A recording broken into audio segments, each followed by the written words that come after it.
Pozdrav svima. Nije mi bilo par meseci, nisam ništa snimao jer je svašta se dešavalo u našem životu i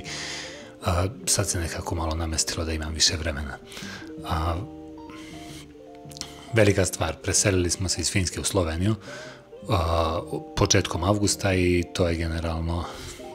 neka novina na koju mi je najviše vremena otišlo. Nova zemlja, novi sistem, sve je drugačije, sve treba da se opet prilagodimo i onda jednostavno nisam imao vremena da snimam, ali sad ću da probam da budem malo češći što se toga tiče. Sama selidba iz Finske je protekla poprilično dobro, bez nekih većih problema, spakovali smo se, stvari poslali po kamionima, zapravo to nisam ni znao da iz Helsinkija za Ljubljanu, iz Ljubljane za Helsinki svake nedelje imaju kamioni koji voze i bukvalno možete da pošaljete bilo šta po njima. Tako sam ja iskoristio tu priliku i poslao sam dosta stvari, ličnih stvari po kamionima, da ne bi morao da pretrpam auto, iako je na kraju auto i bio pretrpan, ali kao što sam rekao, sama selidba je dobro prošla, u putu smo super prošli, vozili smo kao obično 3 dana iz Finske i sve je bilo u najboljem redu. Stan sam našao preko interneta, na oglasima i sa vlasnikom dogovorio sve, uplatio depozit i stvarno kad smo došli tu sve je bilo kako je dogovoreno, tako da sama selidba, mislim da, jeste bila stresna, ali opet je sve prošlo u najboljem redu.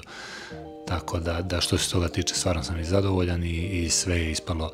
onako kako smo i planirali. Dosta ljudi u posljednjih par meseci me je pitalo, poznanika, porodice, prijatelja, otkud u Sloveniju, zašto Slovenija, zašto smo se odlučili da se selimo iz Finske posle 11 godina. I generalno par razloga je tu zašto smo se tako odlučili. Prvi razlog je taj što Vuk, naš sin koji ima 4 godine i dalje u vrtiću, ne ide u školu i onda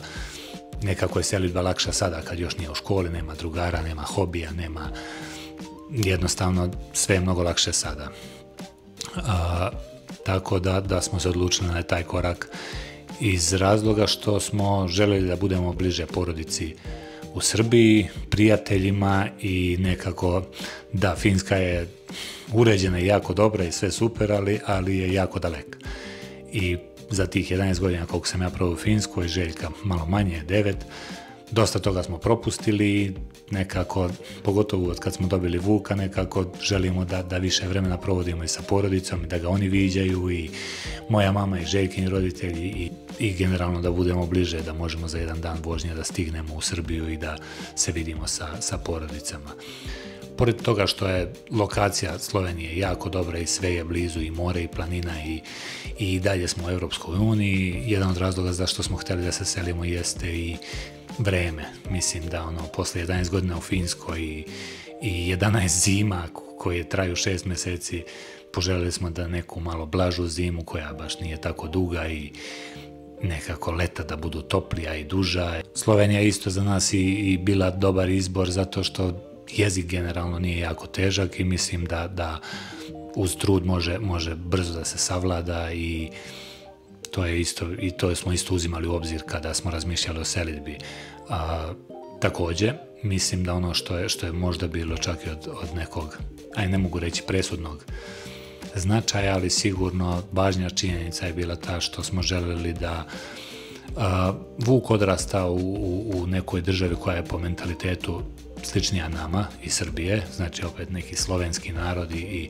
mentalitet koji je sličniji nama. Tako da to su neki od razloga zašto smo se preselili i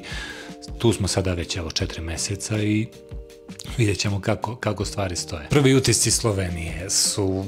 poprilično dobri, ja bih rekao. Stigli smo u avgustu, još uvijek je bilo leto i lepo vreme i svašta smo nešto radili, svuda išli i posjetili tu okolo i ne znam, jezero Bled i Kranjsku goru i išli smo do mora i kao što sam već pomenuo, lokacija Slovenije je super zato što je sve jako blizu. Stan nam je blizu centra Ljubljane, nekih 6-7 minuta automobilom, tako da je lokacija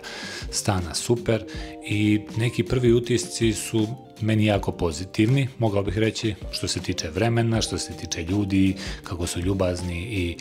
i generalno ta neka energija koja se osjeća na ulicama.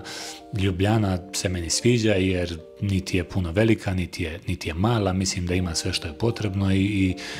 to je ono što meni odgovara, da je sve blizu, da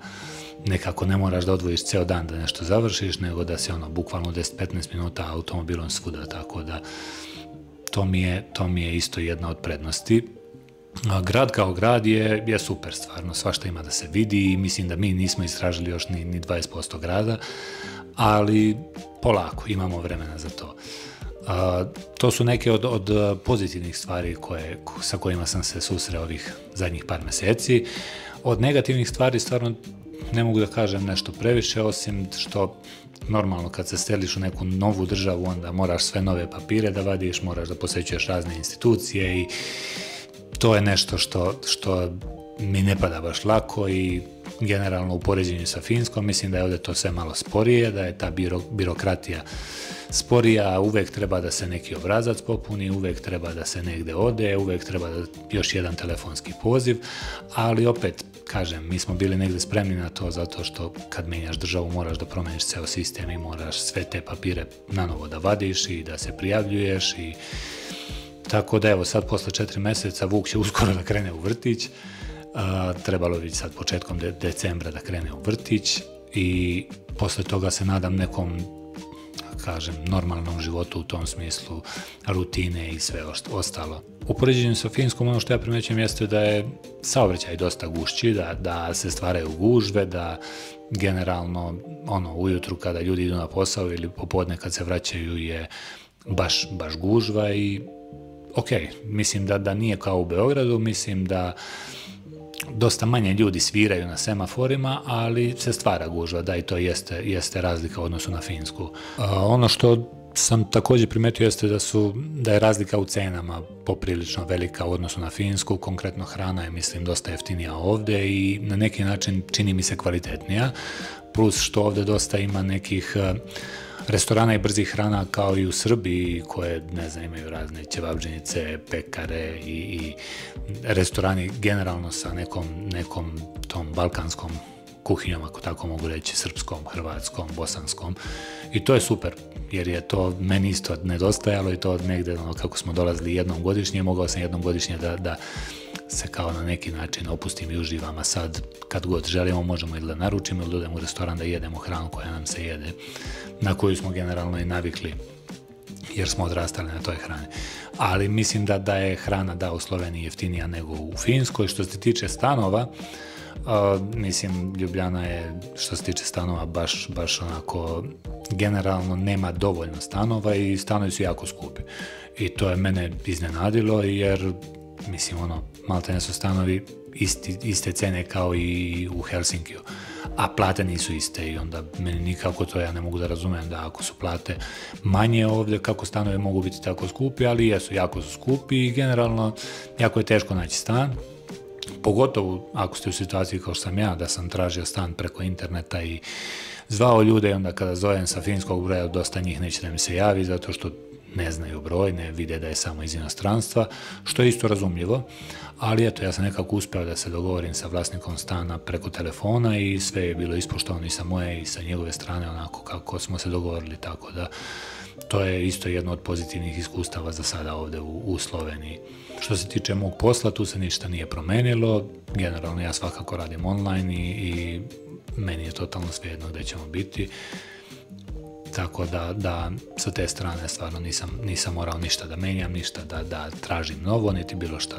to je ostalo sve kako jeste.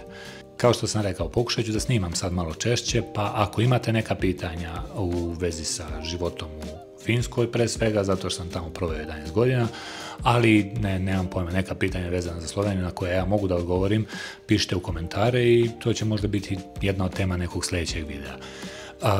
U suštini to je to za sada. Hvala što ste odgledali ovaj video i vidimo se nekom sljedećom prilikom. Ćao!